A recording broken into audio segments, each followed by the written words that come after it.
Growing up in the Gen experience meant you knew the Brat Pack. Whether you knew the name derived from a play on another earlier group of performers, the Rat Pack, was neither here nor there. It was simply those men and women that were among young Hollywood in the 1980s. Those we thought defined us during a specific time in our lives and whom we filled our rooms and lockers with posters of. Once we knew their names, their faces, and this group of elite young superstars changed the entire landscape of the movie industry. Welcome back to the show. This is The Gen Experience. I'm Victor and I was there, buying tickets to the next Brat Pack movie or keeping up with their Hollywood exploits. Please consider subscribing to my channel to help me out, and I know you'll enjoy the show, so be kind and click like. And with the end credits of St. Elmo's Fire and The Breakfast Club in 1985, the Brat Pack joined the pop culture iconography.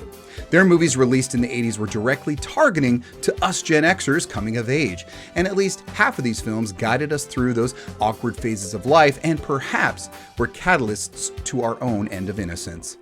But who were the Brat Pack? Those are the guys from John Hughes movies. Molly Ringwald, Anthony Michael Hall, James Spader. You got Rob Lowe. Rob Lowe. Ali Sheedy.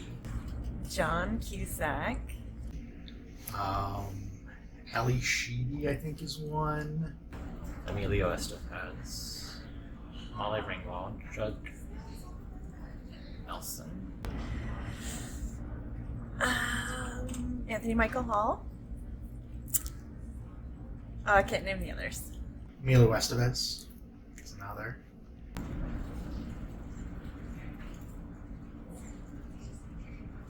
That might be all I can name.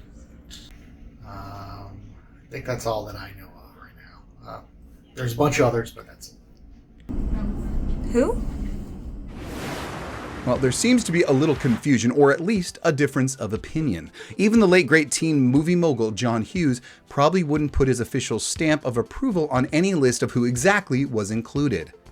There seems to be some Brat Packers that are no-brainers, and others we all just assumed were part of the group, and even more we're surprised weren't part of the gang at all.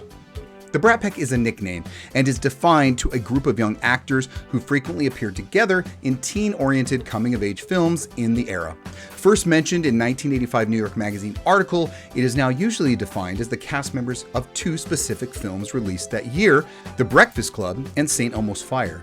Although other actors are sometimes included, the core members are considered to be Emilio Estevez, Anthony Michael Hall, Rob Lowe, Andrew McCarthy, Demi Moore, Judd Nelson, Molly Ringwald, and Ali Sheedy. However, to many of us Gen Xers, that is not the definitive list.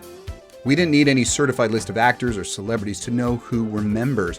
It was this generation's films that spoke directly to us. Before the 80s, the teen audience, their struggles and experiences weren't represented often or seriously as other topics or demographics. Films starring the Brat Pack seemed to hear us, awaken us, target us, understand us. Well, as much as we could understand a film understanding us.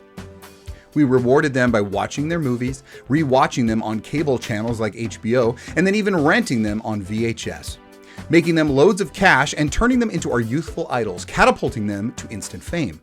And as we know, youth is accompanied by a lack of restraint, and many of them did face pitfalls like egomaniacal narcissism, which are expected of stardom at such a young age. The undisputed princess of the pack, if not queen, Molly was real. Her acting was natural and her characters identifiable. Pretty in Pink, Breakfast Club, and 16 Candles are required viewing for younger generations to see what they missed and learn a little bit about real life without all the protection from today's parents. She aged gracefully, and when her star shined again, the roles kept coming, mostly in TV like Secret Life of an American Teenager and Riverdale, and the acclaimed Feud and Dahmer on Netflix. On the movie front, the loser Jem is not worth mentioning. Oops. Even the youngest of you will know his brother. Charlie Sheen was in some of the films often blanketed in the Brat Pack bucket, but Emilio had a movie career that is still impressive. You can't miss Outsiders or Young Guns after The Breakfast Club. With a famous father, Emilio is Hollywood royalty and has never stopped. He even dropped in on both his dad and his brother's sets and featured in one episode each. He bore a successful film franchise with the Mighty Ducks that parlayed onto a TV show, and although he keeps a low profile, he's still kicking. Many of us can certainly identify with the geek or the brain of the group, even for a little while. Although the filmography you know of Anthony Michael Hall reads like a nerdgasm of characters in Breakfast Club, 16 Candles, and Weird Science, Anthony did choose to take a different path when he turned down Ducky in Pretty in Pink, giving John Cryer time to shine. After a disastrous season of SNL with Robert Downey Jr., he came back jacked. Featured in films like Edward Scissorhands and appearing on TV shows like Murder, She Wrote. But then again, who didn't? Then he managed to secure his own long-running show based on a Stephen King novel, The Dead Zone. After that, and an appearance in the Dark Knight movie, he would go to where any former 80 star goes. The Goldbergs, of course, for 9 episodes. Sometimes overlooked, but with a list of films like Breakfast Club and St. Elmo's, Ali Sheedy worked hard during the era and could surprisingly play a variety of character personalities, as she does in Short Circuit and its sequel. She did feature in one episode with Anthony Michael Hall of his series The Dead Zone, and even had a small part in X-Men Apocalypse. However, she was smart to turn to indie films and has never stopped working on streaming TV and the such. You may recognize her in a modern series called Single Drunk Female, but she's even more active as an acting coach in City College of New York. One of the more moody bad boys in the group, Judd Nelson was a poster child for Rebel, but did amazing work in films like Breakfast Club and St. Elmo's Fire. New Jack City is often cited as a favorite as well. Growing up, he landed a long run starring opposite Brooke Shields in Suddenly Susan on TV, but not before voicing Hot Rod, a new character in the famous Transformers franchise, for their 1986 animated movie, only 1 year after Breakfast Club, a role he continually reprises. St. Elmo's Fire may have been where he got his membership to the pack, but Andrew McCarthy worked hard for our Gen X cinema. Classic movies like Pretty in Pink, Mannequin, and Less Than Zero are worth the watch. He continued in a successful comedy, Weekend at Bernie's, and its sequel, a movie that still seems to live on online with memes and jokes. Later in life, Andrew did eventually team up with another actor often dumped with the Brats, James Spader. Andrew directed more than 24 episodes of the hit show Blacklist, starring his old friend. He reminds me of a very facial hairless Doctor Strange. What do you think? Surprised you with this one, I bet. Everybody just thinks of Ghost, of course, but before that, Demi Moore was not only in St. Elmo's Fire, but starred with Rob Lowe in About Last Night, as well as with John Cusack, perhaps an honorary brat, in One Crazy Summer. Crazy indeed, check that movie out. After Ghost, there was the stinker Nothing But Trouble with Chevy Chase, but then a run of hits like A Few Good Men, Indecent Proposal, and even voicing Esmeralda the Gypsy in Disney's Hunchback of Notre Dame. She rose out of any misconception of the group's acting chops into more mature fare, but has the least known work in modern times. She has a celebrity life and keeps herself omnipresent with her family and famous husbands. Feels like this guy is everywhere now, but that fame was almost derailed with a sex tape after filming the popular About Last Night with Demi.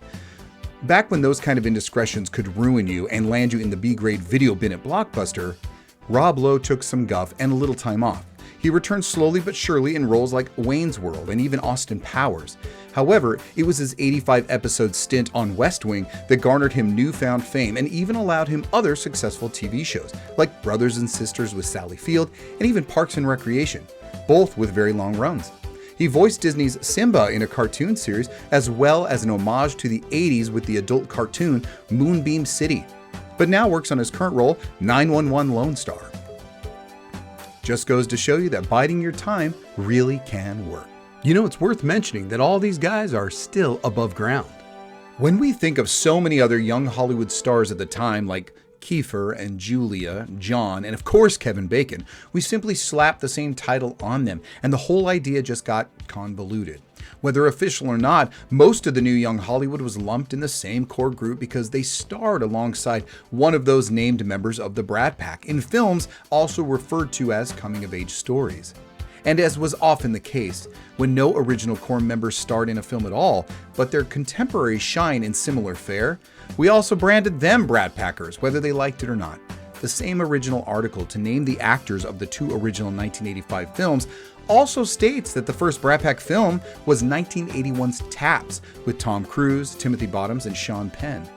But I, and I bet many of you to be sure, consider the likes of Red Dawn, The Outsiders, Weird Science, Less Than Zero, and Ferris Bueller, just to name a few, to be all of that same genre, and therefore the actors, brats. So in the end, the actual concept is muddied by all the focus to categorize, but all that truly matters is their movies. That made us. The Brat Pack was nouveau cool. Their moniker may have been a play off the group led by Frank, Dean, and Sammy Davis Jr., but this was the 80s, and it was not a better cool, just a new one. We related to it. We'll probably never see the likes of this again, and that is what makes them a true offspring of the Gen experience. Today, nothing like it exists. Clooney, Pitt, and Damon have worked together more than any of the original Brats, but there is no name for it. No one was wallpapering their rooms with their posters in their heyday. Like everything else awesome of the era, it was just perfect timing that developed this pure product of Gen X. So which movies were Brat Pack movies? Who's officially a Brat Packer? The world may never know. Thanks for joining me in The Gen Experience, and make sure to take a look at other great shows from the generation that gave its all, like this show. Perhaps take a moment to click subscribe and press like for more awesome content. Thanks again, and until next time.